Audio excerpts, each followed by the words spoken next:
Welcome. We are talking politics and religion without killing each other. I'm your host, Corey Nathan. It is an honor to be a part of the Democracy Group, a network of podcasts that examines what's broken in our democracy and how we can work together to fix it. Make sure to subscribe to our YouTube channel. Really excited about that. And of course, follow us, review. Remember the reviews. We actually got a 3-star review this week. So if you could leave me a couple of 5s to bury that one, that'd be great. And join the Patreon if you're so inclined. We have links to all this stuff in the show notes to make it easy to find. It all helps so we can continue having great conversations like the one we're having today with Julie Mason. I'm so excited to have Julie back. Julie was the very first, I was just telling her, telling Julie off air how she was the first famous person I had on the show. So if you were listening and no, my mother doesn't count and Ronnie does, my dad, the original co-host doesn't count. So this is really cool to have Julie back after 4 years. Julie is the host of the Julie Mason Show on SiriusXM's POTUS channel. Airs from 12 to 3 p.m. Eastern. Can be heard anytime on the SiriusXM app. It's a great show where you can hear, as they say, politicians from both sides of the aisle, journalists covering the president, Congress, and foreign policy, plus special in-depth town hall discussions and a flair of pop culture news. Julie Mason, it's so great to have you back. How you doing? Really great to be back. How are you? Man, your podcast is blowing up. It's fantastic. Thank you. Yeah, I'm really excited about it. It's the coolest part is this actually is getting to talk to people whose work I've been following for years and actually getting to like a two-way conversation instead of a one-way. So I don't know if it sounds like you get tickled too when you have journalists that you've just revered their work for so long. Honestly, Henry Rollins. Like when Henry Rollins comes on my show and says that he's a fan of my work, I actually just want to fall on the floor. So yeah, it comes from different directions, but it all means something. I was going to ask you, actually, are you hitting any punk shows still, or any bands pop on your radar? Oh no! I mean, they start so late. It's just like I can't stay up that late. There's no afternoon tea with the punk, like. Sadly, no. That's awesome. Actually, so we've had some like non-politician-y guests on the show. When I was a kid, a guy who grew up, all the band members from the Blues Traveler grew up a couple towns over.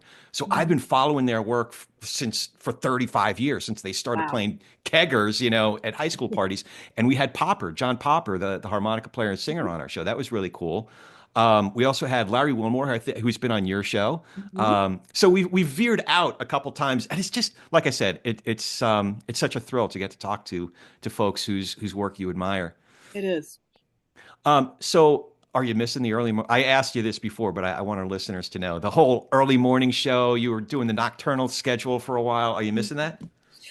There are things I miss about it. The whole ethos of the morning show is to sort of set the table so that people can go about their day informed. You got to give them quick headlines, quick interviews, like not superficial, but it's fast paced. And it's also sort of, here's what's coming up today. Here's what you need to pay attention to. Here's what we're expecting. I kind of miss that. There was a certain utility to it that I really liked. But the afternoon is more of just a rap session. Now I'm back on 3 to 6 p.m. East, and it's more of a chat. So it's just a completely different show. It's a whole different vibe at 3 p.m. as opposed to 6 a.m. Okay, I want to make sure, because I made a mistake. It's 12 to 3 p.m. my time. I'm on the West Coast. So 3 to 6 p.m. Yeah, we have a lot of folks that are listening in New York and DC. So 3 to 6 p.m. Eastern. So that's different vibe. Folks are coming home from work, tuning in, and taking callers now and stuff. Is that a different rhythm when you're taking callers versus a regular interview? Yeah. And Corey, people are so divided on calls. I would say it's 50-50 because some people hate the calls. They don't want to listen to other people. They just want to listen to like me and my guests. And, that's nice. But then other people are really love calls, and they love the energy of it and hearing the other opinions. So it's really a crapshoot. We work in the calls from time to time. I think I might have mentioned this before, like, I never wanted to do calls. And then my boss, like Dave Gorab, said offhand to me one day, he was like, oh, well, all the big time hosts take calls. And then he like walked out of the room. And I was like, you're just going to leave me here with that?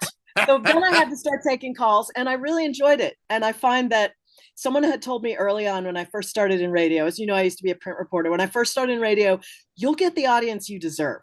Like you'll get your people will find you. Yeah. So I listen to Dan Abrams, who's on before me, and his callers are furious and they're screaming and he's screaming at them and everyone's yelling. And then my callers come on and they're super nice. They're just kind. And we talk normally. Like every now and then I'll get a crazy one, but very rarely. Yeah. I have like characters and people who call in regularly. So it almost seems like a completely different audience, although it's got to be the same people largely. It's interesting. We just started sharing video on YouTube a couple months ago, and you can't necessarily curate who's able to comment on YouTube the way you can on other platforms. So we get a lot of people who just read the title of the episode and then just start, and it really makes me question whether I really do believe in the freedom of speech sometimes. I get that all the time. I used to before I quit Twitter and Blue Sky.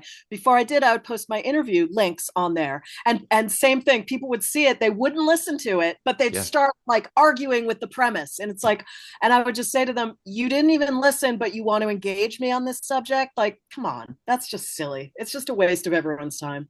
I know a lot of folks who've taken down their Twitter profile, but and there's many different reasons for that. But Blue Sky too. Do you find that it's an echo chamber of a different sort, or what were your reasons for Yeah, taking that down? yeah. Well, I left X because Nazis, and and There's that. this was like way before the election. This was like almost a year ago. I just was like, I don't want to be. I don't want to contribute my content to this platform if they're allowing literal Nazis. Yeah. So I left and I went to Blue Sky and I loved it because when I first got there, Corey, it was artists and furries and it was just, and there was almost no political content. I was like the 24,000th user of Blue Sky. Now they're in the millions. So I was one of the early adopters and it was lovely. It was like discovering a meadow where only wildflowers grew, and I felt like I was polluting it with my political content, but Yeah. I wasn't posting memes or getting into it with people. I would just engage with my listeners, chat with my listeners, and post links to my show and stuff like that. But then once the Twitter exodus started, it just became an intolerable cesspool of angry blue MAGA. And Mm. it's an echo chamber doesn't even begin to describe it. And I don't need that. I don't need this. And it's very hostile to news, very hostile to news reporters and news media. And it's like, there is no value added for me. For progressives who need a safe place, yeah, get on Blue Sky, do it. It's fine, and it may shake out to be better or have more diverse opinion, but I already know what the liberals think, and I already know what they're mad about. Same with Yeah. conservatives. Like, this is not. It was in no way positive. It was just kind of a giant waste of time. Yeah, yeah, I've noticed that too. I've been trying to filter the news and any sort of content that does come in because I want to read good stuff. I want to listen to good stuff. And when Mhm. you even spend 30 seconds on any number of platforms, you're just overwhelmed by, oh, this is terrible, and this is what this pastor said, and this is what Trump said, and this is what all the Republicans, and this is and it's like a flood of garbage basically Yeah, that yeah. it takes a lot of discipline to stay focused on the juicy stuff, which I want to talk to you a little bit more about. But before we get into the news and journalism, for folks that just aren't cool and don't know about you yet, they will get cool. I want to introduce them to you and Julie's someone who went from local to state to national coverage, working in print, and moved to wow, radio must be like 15, almost going on 15 years now. At 13 years in radio, yeah. Yeah, yeah. So give folks a little bit more background of who you are. Who is Julie Oh, Mason? okay. I grew up in Massachusetts. I moved to Texas for work because it was the 80s and there was a bit of a recession on in the East Coast. And went to Texas, which is like really for a girl from Massachusetts going to Mars. Loved it. Fell in love with Texans and Texas politics. I ended up working more than 20 years in Texas news. I worked for the Dallas Morning News. That's where I got my start. And then I moved to the Houston Chronicle, where I stayed for 20 whole years. Then it was, 2008 and massive layoffs in the industry. They clear cut our whole bureau. We had 10 people working in the Washington bureau of the Houston Chronicle. We pretty much all lost our jobs, like one guy left standing. And so I bounced around to various places, Politico, and then made a big move to radio about 13 years ago. Just it scared me. So I wanted to do it. I was like, I mean, I'd been a guest on radio and, radio here and there, but not in a serious way. And I couldn't believe they actually gave me the job. They gave me a national show on radio. And did not. In fact, my neighbor who worked in radio told me, yeah, you're not going to get that job. And I was like, dude, I already got the job. He couldn't believe it. He was like, what? Wait, you just roll up and they give you a show on SiriusXM? And I was like, what? Well, I've worked as a journalist for like 25 years. I have something to offer. So, and it's been phenomenal. I love it so much. Yeah, and it's really how has XM or satellite radio evolved like a decade, almost a decade and a half? How has satellite radio and terrestrial radio and radio in general evolved since you've been there? Well, the one thing when I went there, I was like, why do people pay for radio? Yeah. Right? Like, I'm curious about that. Like, I mean, many do, 30 some odd million, 30, I think it's like 34 million people. But it's great. It's great for people who have long commutes and people who maybe live in a rural area and the only station they have is NPR, or there's just not a lot of radio, or the radio is crap, or there's too many commercials. But to drive a distance and listen to just commercial free music is fabulous. And that's usually like the gateway drug for our users. And then they're like, oh, there's talk stations. Well, maybe I'll branch out. What's this Patriot channel about? What are they doing on POTUS? Like, oh, there's comedy, there's classic radio. So there's so much to explore, and people are really like, they tend to be customers for life. They do. They love it. Yeah. And then you don't lose coverage from, when you're taking a long drive or what have you. So you're a great advocate. You're a great company man, if you will. I believe in it. I believe in the product. All right, before we move on to journalism, I do need to ask you. So Lisa was in Houston for 2 months. She made a major career shift about 2 years ago now. Once our youngest kid started driving, she was like, we're not young, but we're not old, So what's the next chapter? So she decided she tried a couple different jobs, working in retail, which she came from, and a couple other things. Long story short, she decided to go into to become a flight attendant. So she was in Houston training with United for like 2 months. So I was going down like every week if I could, usually every 2 weeks. And we discovered kind of by accident this great restaurant called Blue Dorn. Do you know that? No, I don't know it. No. Anyway, but I one time we were emailing and I asked you for your any tips on restaurants in DC. But are there any favorite restaurants or any favorite spots for folks that are going to H-Town? Well, I mean, I haven't lived in H-Town for 20 plus years Oh, now. geez. So all Okay. my favorite spots are gone. But I will say this about Houston is, Corey, how the mafia has open cities, right, that aren't Oh, controlled by any family? yeah. That's what Houston is like. You can be anyone from anywhere. And if you have a good line of bullshit, you're going to do really well there. Because it's a port city. They love outsiders. They're friendly as hell, like genuinely, not that like edgy Southern humor where they're like, oh, bless your heart. No, Bless your heart. they love you. They're happy to know you. They're glad you're there and they want to know about you. And it's incredibly diverse mixing pot. And the mayor's nickname is Boogie. There's a lot happening, and it's a wonderful city with a great cost of living. But for me, the people are just what make it, and they're just so open and inviting and welcoming. I had a great time, and man, I covered some crazy politicians in Houston, Texas, many of whom I keep in touch with and just absolutely adore. What a Yeah, great time. that's awesome. So Mad as hatters down there. so you're pretty adaptable, going from hot and wet like Houston to freaking cold in DC and just all kinds of different things. Well, I went to college here, so I knew what to expect. Yeah, yeah. And you grew up in Massachusetts, so it's even colder up there. Masshole. Yep. Masshole. um, so let's talk about journalism. Big concern of mine. I've been thinking a lot about this. First of all, as a consumer, just as a regular guy like me, how can we suss out when an outlet or an individual reporter even is just doing crap work versus ones that are really committed to just a level of excellence or excellence as journalists? What are some of the signs that we can look for that's good work versus crap? You got to be I mean, it takes, and this is where people fall down on the job, because that takes an effort. You can find good reporters in a lot of unexpected places. One of my favorite reporters is a White House correspondent and columnist at Newsmax. John Gizzi. He's terrific. He knows everyone. He knows everything. He goes everywhere. And he's sort of an old-fashioned gent in a trench coat and a fedora. And he speaks in very precise tones. And he always has the scoop on like Republican stuff and people and movements and what's going on. So, but people will think, "Oh, Newsmax," and they'll just think everyone who works there must be crap. And it's like, no, that's not true. And it's the same with Breitbart, where they have a top-notch Pentagon reporter named Christina Wong, who does great work. And you can find great reporters at the Daily Mail too. I mean, we joke about it, we call it the Daily Fail, but Nikki Schwab is their political and White House correspondent. She is terrific stuff.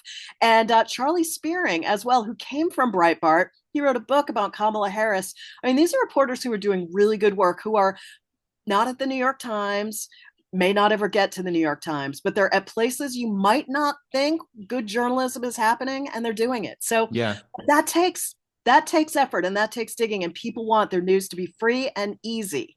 So it's a bit of a problem. Yeah. No, I've been making a point of checking. I, I'll do a thing where I'll check headlines. So, I will read New York Times for it's the paper of record. It's almost like an obligation. You have to see what stories are being pursued there. It's like homework, Corey. It really is. It It's is. like doing But your there homework. are good reporters there, but at the same time, I'll pull up the Daily Caller. I just this afternoon, I pulled up the Daily Caller. And to your point, I couldn't list specific reporters off the top of my head, but I do know that there's good reporting being done. Mhm. But one of the top line observations that as a consumer I can see is that it's a matter of the set of stories that are being pursued might be different from one organization to the next. Mhm. So it sounds like you're saying you one can find at least individual reporters at any number of outlets. Is that right? Well, what I'm saying is like diversify your news diet. Like read a range of subjects and decide for yourself. Like figure it out yourself. People always want like fact checking, fact checking. It's like do your own damn fact checking. You got fingers, figure it out. That's not to be too harsh on the audience, but people always want it spoon fed right into their mouths. Well, who should I read? What should I be looking at? What should I? It's like, just go look, just buy some subscriptions, figure some stuff out. It's all there. There's great work being done. Yeah. So as I know that you learn journalism from other great reporters, Mhm. what do you call it? Gumshoe reporters, right? Um, Yeah. but what were some of those things that you learned as a cub reporter that are necessary? Hey, if you want to do this thing well, here are some of the things that you really got to be committed to. Obviously, you can be friendly with sources, but you also have to be willing to like kick them right in the balls if you have to. Mm, Like if they come under indictment, you got to ask them about it. And I've had some of those awkward conversations. And a lot of times when you're friendly with sources, they expect you to go easy on them, and you cannot. You cannot. You have to do the job. The job has to be first, or else you can't be in this work. So that's one. Also, obviously it's a search for the truth. Like you may not actually find it, but you may find a version of it. It may not hold up, but you've got to like just let that be okay. Um, what other great truths of journalism? I'm not going to say like all politicians are liars or anything. They're not. They're not. There are a lot of good public servants in there and they make a lot of compromises, and journalists make a lot of compromises too. I would say it's messy, and approach it like it's messy, not like it's the church of truth. The other thing I would mention is that journalism is a business. It's in there to make money. It's not there to serve the resistance or to serve the Republicans, and it's like they actually, journalists have mortgages too, and they like to be paid, and it's a real problem. People really want their news to be free, and they want to cancel their subscriptions and have that be a really meaningful protest, but all they're doing is creating fewer journalists and fewer people to cover the news at a time when everyone like does want news. okay, so you brought up a lot there that I want to ask you about. But two big things: lies on the part of the subjects that are being interviewed, politicians especially, and also journalism as a business. So first, there's always been politicians who lie. And there's also been a healthy tension between the newsmakers and those that are covering them. But I think it's fair to say that we're in a different time now, that a figure like Trump, there's really no tethering to what we would think of as the truth. Um, And again, I'm not saying that Obama didn't get up there and lie, or other leaders in the past have lied. It's not a good, but I think it's a matter, at the very least, a matter of degree and Mhm, multitude. mhm. Also, a matter of you've brought up that there have been explicit attacks against the ability of journalists doing their job, going back to the Obama administration when you were in the press pool in the White House. Mhm. But to explicitly come out and say that the Fourth Estate is the enemy of the people, the way Trump has made it a central part of his image and messaging, how can reporters do how can how can reporters deal with that? That's a whole different level of It like, doesn't matter because it doesn't matter. It's important to not give into that because we're not the opposition party. We're there to cover the news. We're not there to mount a challenge. But he said this, and it's been well documented that part of the reason he calls the press the enemy of the people is to discredit our work. So when we write something critical about him, no one will believe it because we're the enemies of the people. And he's been very successful at that, but he is not the only one. Both parties for decades have waged a war on the press for that exact reason. Don't believe them. They're terrible. They're awful. Like just they're smug, they're elite. Someone on Blue Sky told me that the Washington Post was made up of nepo babies. And I was like, wow, the Democrats have succeeded in their mission of like demonizing the press so everyone hates us and no one believes what we write or say or do. Um, and all we can do is do our jobs to the best of our ability for the people who do believe in news and do believe in press freedom. so is my concern about Trump threatening to sue the Des Moines Register and Ann Seltzer, is that just selective concern, selective outrage? No, no, I mean that's it's a real problem. Um, just from a legal standpoint, suing them for business fraud, I believe was the complaint. That's a novel pursuit.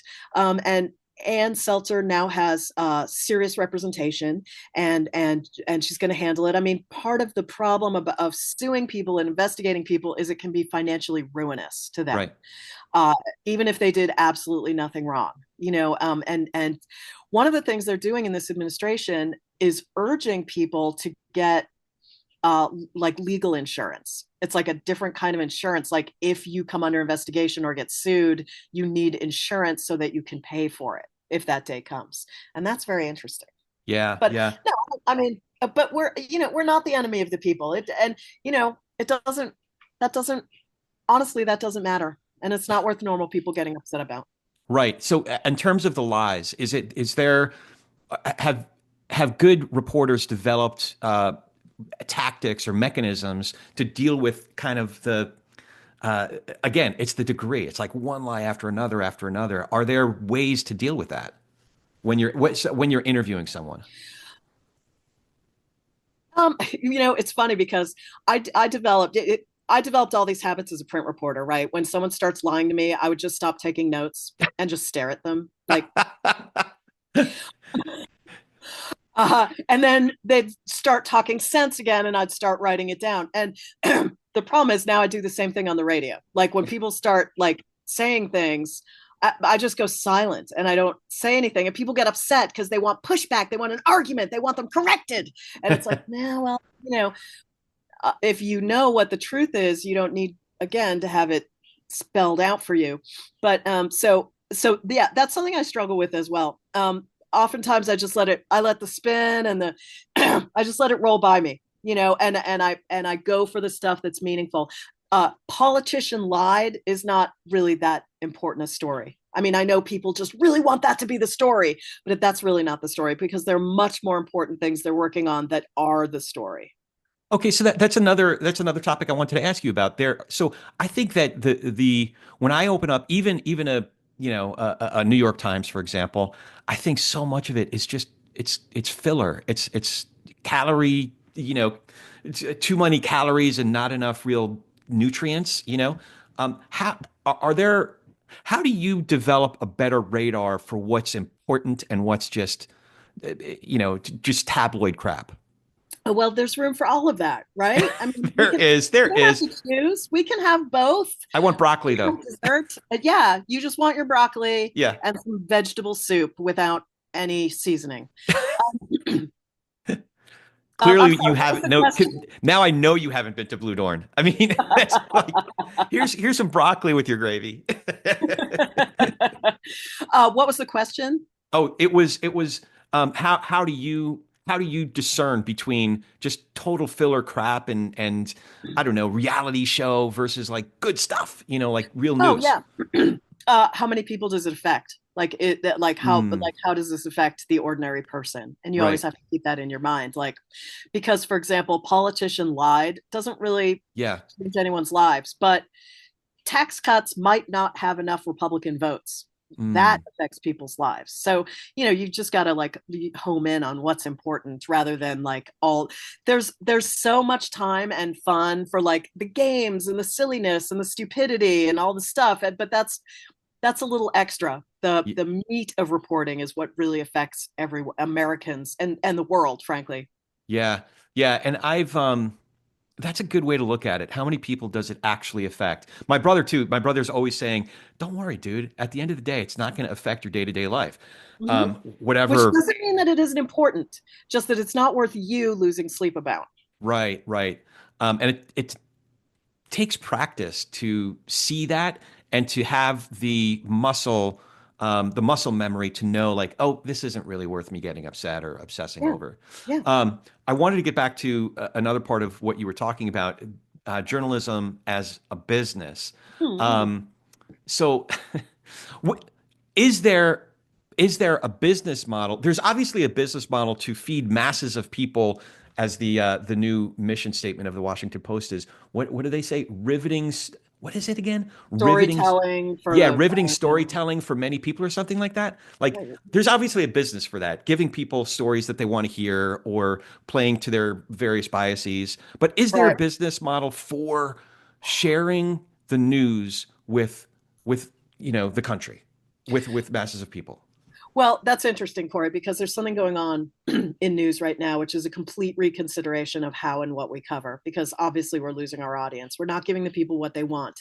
So, how do we give them what they want while still adhering to the core principles of journalism? And you're going to see a real switch. I think people are sick of politics. I think a lot of people are really sick of politics. I think they may come back around to it, but like as of right now, they just don't want it. So, you're going to see a lot more storytelling, long form. A lot of times in the Washington Post, for example, you'll see the most read story on the homepage will be some huge feature story from way out in the country somewhere. Like they went to Oklahoma and spent a month, and right, and they come back with this huge story, and everyone's reading it. Everyone loves it. So I think you're going to see more of that. In addition to the regular spot stories, you're also going to see news getting more into like true crime podcasts. That's what people love. Like that's what people love, and you can do it. You think of like Dirty John, right, which was started out as a newspaper story, became a newspaper podcast, became a series on TV. I think that's what a lot of news organizations would like to get into, that kind of thing. Yeah, I was just reading a lot about how CNN is shifting gears and they're going to try to create just like the thing about creating vertical videos, for example, short form vertical videos. And in a way, I'm curious to see how that plays out. I'm Yeah, encour- you're skeptical. You're I'm skeptical. skeptical, but optimistic, hopeful. Not just for like CNN. I don't care about CNN one way or the other, but just the idea that large organizations that are supposed to be about the news are paying attention to where are people consuming the news and how are people consuming the news and how can we deliver the news in a way where they're at? It's like marketing 101. Right. Who's your audience? Where are they at? What language are they speaking wherever they're at? Cultural language, where they're at, and how can we engage with them in that sort of indigenous cultural way? Right. So I And, like and the and idea there are that a they're lot of bad ideas out there, be assured. And they're always trying to remake news. They're always trying to rethink, and like this has been ongoing for since I've been in news. So and not everything works. In fact, most of their ideas fail. And I'm not singling out CNN. I'm just saying that everyone's like trying to rethink how that the approach to news and the delivery system for news.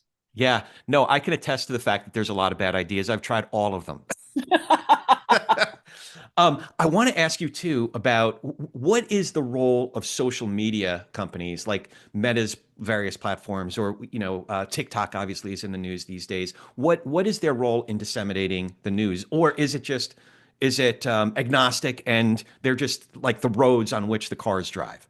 They're more like the parasites that feed off news, Oh, like for interesting. example, there are all these bloggers who hate the news and reject the news, but they depend on news. Podcasters, bloggers, they depend on news from the New York Times, the Washington Post, and the networks to give them content.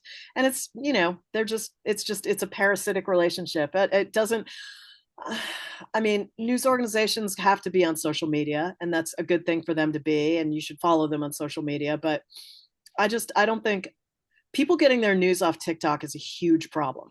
It's a huge problem because a lot of what they're consuming that they think is news is garbage, and it's Yeah. not news. It's like word of mouth, rumor, crap, no basis in truth. And they're like, well, I heard it on TikTok. It's news. Right.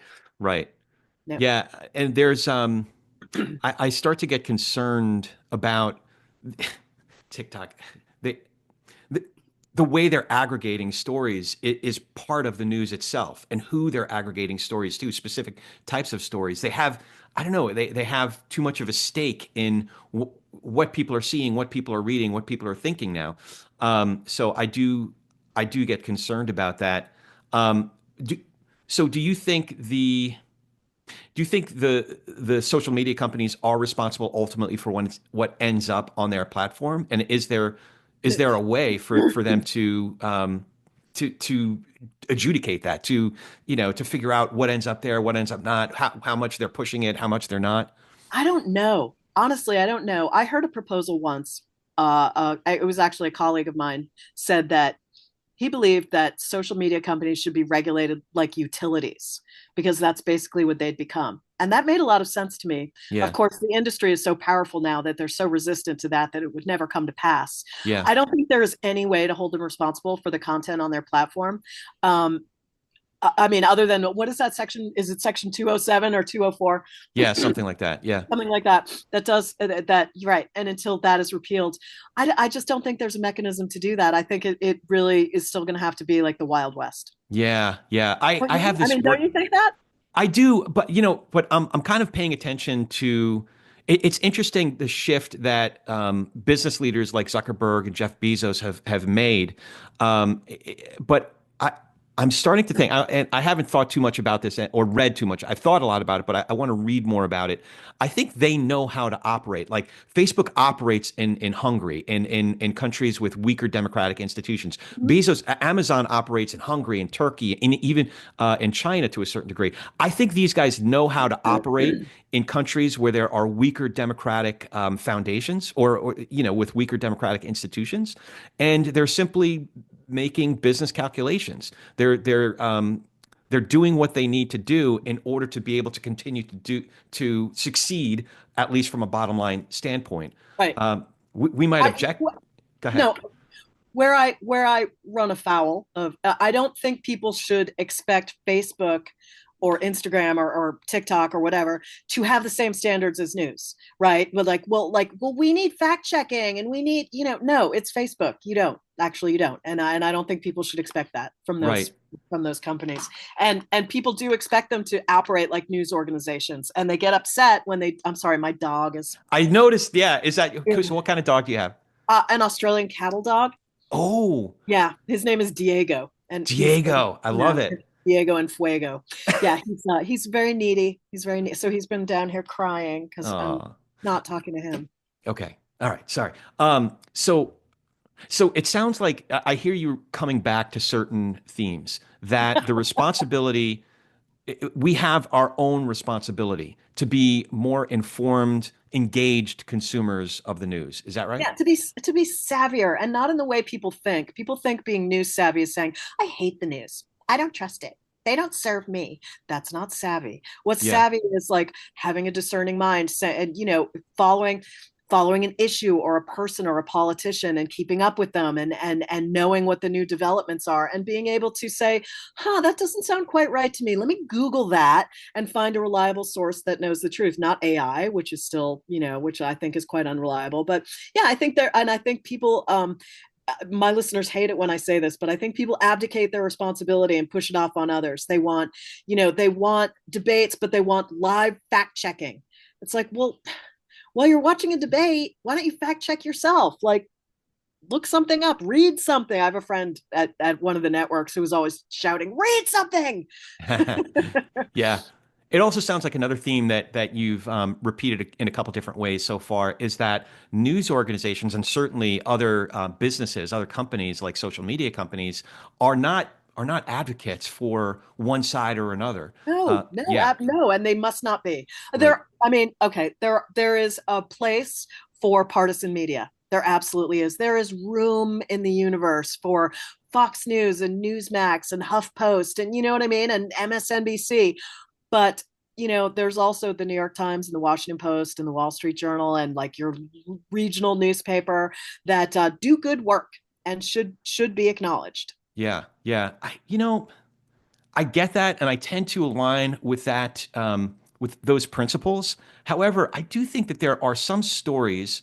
There have been 2, maybe 3 days in my life when I thought, "Oh, this is different, and this needs to be treated differently." So, for example, September 11th, Mm. uh, I appreciated how uh, certain networks just basically went to, "Okay, we're just gonna air what we have. We're Mm-hmm. going to go 24/7. This thing is different. This is a historic event." And they treated it differently. This was a different moment, a historic moment in our country's history. I also thought January 6th was that. Mm-hmm. But that day, literally, it was at 11 o'clock my time. So by 2 o'clock DC time, I noticed that partisan slants were already emerging, partisan narratives were already emerging. So, do you think that there are moments like that, whether it's January 6th, 2021 or September 11th, 2001? Do you think there are moments like that that just transcend, that require just here are the facts, a Walter Cronkite approach to treating it? Well, sure, yeah, but we're different. And I don't and like for real, if 9/11 happened now, I think it would be like January 6th. I think there would be conspiracy theories and doubt and partisan narratives emerging because we've changed since then as a people. Yeah, So it's not surprising that happened with January 6th because we're not who we were at 9/11. We're different now. yeah, I think there's been a real change. But yes, to your point, yes, we absolutely should just cover what happens, like, and just point a camera at what's going on and just let that be the story. And again, like, first draft of history, like. Looking back, not everything we thought that day was quite right. But, now we have a fuller picture of what happened on both those days. yeah. I was thinking of you in September, October, when a couple of major newspapers pulled out of the whole endorsement game. Mm-hmm. What did you think of LA Times, Washington Post? I mean, there's two. I think there's a couple different issues. One is just the idea of a newspaper endorsing a political candidate, but two is the way, in particular, the way that Washington Post, those both of those Mm-hmm. papers did it. Yeah, how it went down. Yeah, how it went down was disturbing. It Yeah, was, but the consternation about it, like, so for years I've been hearing from the public that they don't care about endorsements. Like, why do you make endorsements? Endorsements are stupid. I don't use those. They're dumb. And within news, there's been an ongoing debate of like, why do we endorse? We shouldn't endorse. But editorial boards like a certain amount of clout. They like politicians coming in and asking for their favor. They do. They like that. And some newspapers feel that that's part of the mission. And for me, I liked newspaper endorsements because I didn't always know everyone who was running for office, but I know if the paper endorsed someone, they've already met them, they've talked to them, and I'm not accidentally voting for a crook, right? So I thought it had good utility, especially in like really down ballot races, like a JP race or a local judge or a state legislative race, right? Where you don't know who's running, who has time, like so. So I thought it But there are other things for that. There's voters' guides. A lot of newspapers used to do voters' guides. Also, the Right. League of Women Voters puts out a voters' guide. And so I think those voters' guides have much more utility than newspaper endorsements. So that's one thing, is that people have been saying forever that newspaper endorsements are bogus and stupid and the industry should get away from them. But then on the other hand, when a couple of papers canceled their endorsements, everyone lost their damn fool minds and started canceling their subscriptions. And I'm mad. And now I don't know if you read the live chats on the Washington Post. It makes me just steam up. So the food, like the restaurant critic or the advice columnist will be doing a live chat and someone will come along and say, well, I canceled my Washington Post subscription and I demand to know how you feel about what Bezos did. And they're just like, I mean, these are people who are desperate to hold on to their jobs, Yeah. right? And someone performatively needs a lot of attention because they canceled their subscription. And I'm like just step off. Yeah. Well, I'm glad you're enjoying the live chat because it could be the last one. I You know, can't re I can't remember a single time that I've listened in on any of those live chats or read the comment sections and didn't regret it within about 30 seconds. I yeah, just we always in news we always say don't ever read the comments. Don't yeah. ever, just don't. I mean, I worked at a conservative tabloid for a while during the Obama administration, and some of the comment I was covering the Obama administration, and some of Yeah. the comments on my stories made me physically sick. So Mm. yeah, just don't ever read the comments. Just I leave have it to alone. start doing that with our YouTube channel. It is Leave it alone. yeah, Leave it it makes me alone. question my very existence and the future of humanity.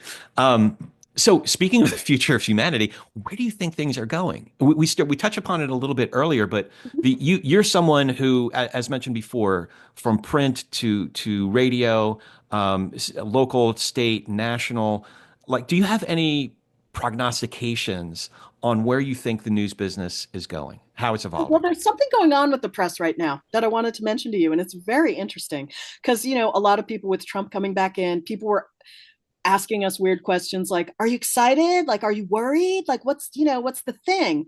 And what the thing is that so we've been through this before, right? We went through a version of this before here in Washington D.C. with Trump. There's a new stoicism afoot in the press Mm, corps, and you might be detecting it a bit in the coverage. I know there's been a lot of reporting about what was said by management at CNN, but they basically said don't get emotional about news, which is a rule that I live by. Do not get emotional about news. No I sobbing, remember, sorry to crying. interrupt. I remember you saying, I forget if I was listening to you at a speech that you were giving about mentoring young journalists, in particular, other women journalists, and saying, you're not allowed to get upset about more than one, I forget it was one story, One two story a stories a year. year. One Yeah. story a year. Yeah. Yeah. Yeah. And yeah, and that's it. Because when you look back on your body of work in the past year, you might remember 5 stories you did, maybe, but Yeah. most of it you just completely forgot about. Sometimes I'll come across something I wrote a few years ago and I'm like, no recall. So yeah, can't get upset. But truly, about news, cannot get emotional. And but I mean, I know a lot of people are struggling right now, and I get that. But I can't be part of that, and I Mm. can't. In order to do my job, I just can't like bog down in emotion. But anyway, but so the point about press is that so there's a new seriousness and Mm. there's a new like a stoicism, like a seriousness of purpose, and you're not, I think, outside of MSNBC, you're not going to see like anchors sobbing, which made me so angry the last go round. Like, I understand that, family separation at the border is a tough story, but you crying on the air is appalling, and it's a dereliction of your duty as a journalist. Cronkite never cried on the air, even when JFK was killed. Yeah. He paused for a half a second to collect his thoughts, that was his getting emotional, Exactly right.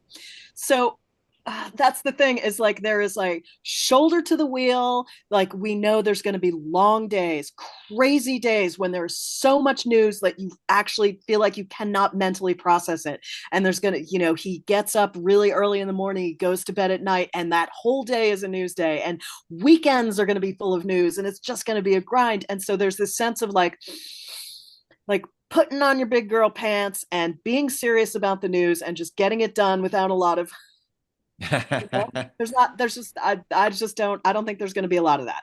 That's Yeah, the and vibe. I don't know how that's sustainable on an individual's level. Like an It's not. individual who gets that wrapped up, it's not, go It's not. go into yoga, get your yoga certificate, do that, learn some meditation, chill, go into the mountains. This job is not for you. Some of the best Right. journalists, But go ahead, sorry. no, I was going to say, but for the most part, I mean, there are a lot of young journalists in Yeah. Washington, but broadly, for the most part, you arrive in Washington after you have a body of work, right? So Mm, you're already like all calloused and toughened and you know how to handle all this. And it's not some big screaming meltdown. It's just, like you're not overwhelmed.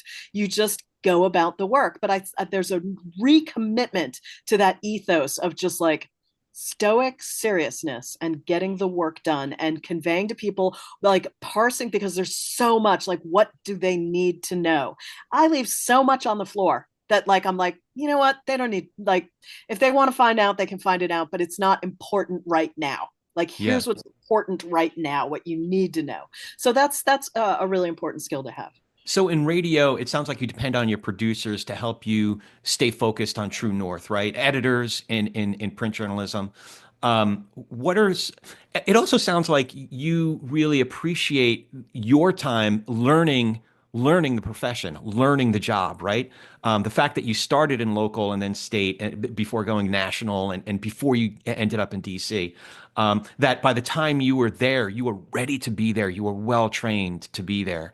Exactly. What are the ways, but that like there aren't as many local papers are dying around the country. Yeah, I know it's not the testing ground it used to be. It used to be you start out at like the Anniston Star, and then you move on to like, the Fort Worth Star Telegram, and then like maybe you try for the Nationals. That you just those roads just aren't open anymore. You got to get in wherever you can and just make your way up from wherever you got in. You just tickled my fancy because Miss Lisa, my wife, is from Anniston, Alabama.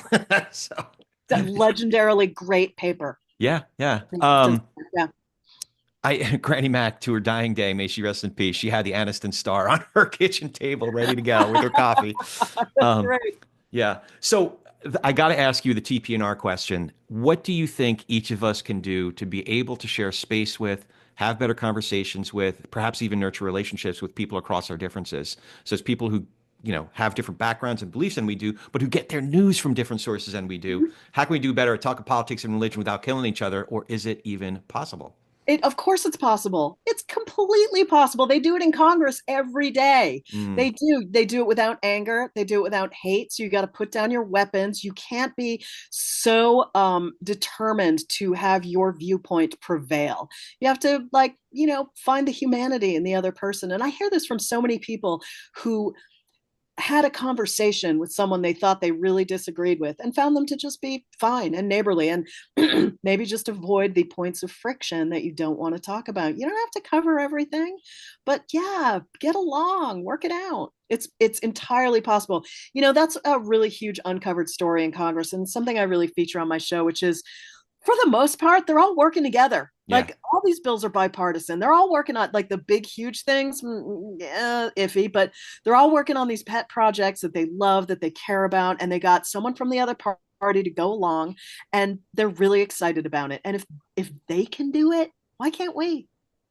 How often have you had someone on the show that you thought was going to be one way, whether it was somebody that you thought you'd really click with, and then just ended up being a complete asshole, or somebody that you thought, oh, this is going to be rough. I see this person's public persona, and they ended up being, completely affable and All the time. All the time.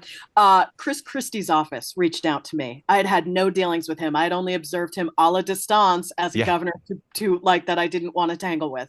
And I saw him chewing out reporters and like being really bellicose and being how he gets. And they reached out and asked the governor listens to the show. Would Julie like to have him on? And my producer came to me and was like, do you want to talk to Chris Christie? And I was like, well, not if he's going to yell at me. And he's like, I don't think he's going to yell at you.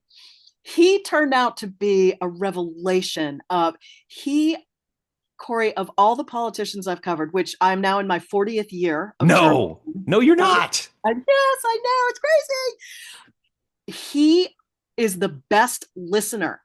When Oh, you ask him a question, he zeroes in on you. He listens. And he's not just trying to figure out his evasion or figure out like where you're heading. He is genuinely listening, and he's going to give you a serious answer. Most politicians, you see, like they see the wheels going. They're like, how do I get it? How do I sidestep this? Right. Right. He'll just take you right on. And if you push him, he'll push you back as hard as you want to go.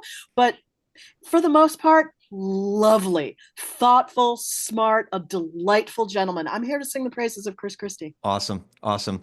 Again, you're singing my song right now. Some of my favorite politicians of the last 25, 30 years, ever since I started being engaged, just happen to be governors from Jersey, my home state. So Christine Todd Whitman, she actually Oh, came on the show. Chris oh, she's Christie. terrific. She's Oh, terrific. Yeah. she's awesome. Love it. And Love it. Phil Murphy, hilarious, so funny. Wow. That's another one. Mike Pence, right? Hilarious. Like, Wait, come on. yes, he is one of the funniest politicians I've ever known. He has a dry Irish wit, and man, can he deliver a line.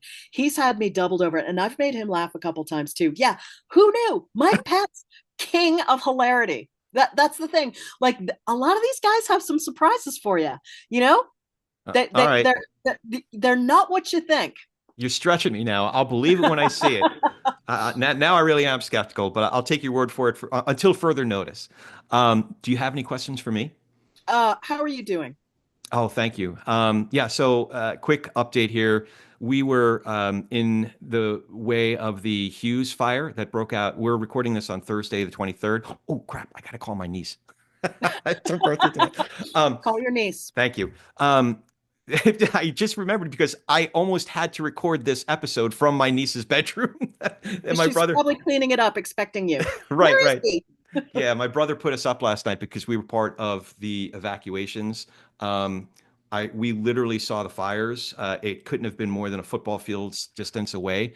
Firefighters, amazing, and the aircraft were able to come in, thankfully, because the winds were pretty bad, but didn't, I think maybe maxed out at about 50, 60 miles an hour. So the aircraft was able to stay up there. We were fortunately able to come back this morning, but under a level 2 warning. So we still have our cars packed just in case the winds shift again and we got to get out of here. We're doing How would okay. they, if it happened when you were sleeping, how would they notify you? So most of us have these alarms that go off on our cell phones that are just unavoidable. You can't not hear it. Right, right. Yeah, so that's one way to do it. I was when the fires broke out in Pacific Palisades and Altadena, I was completely unaware because I shut off all my alarms.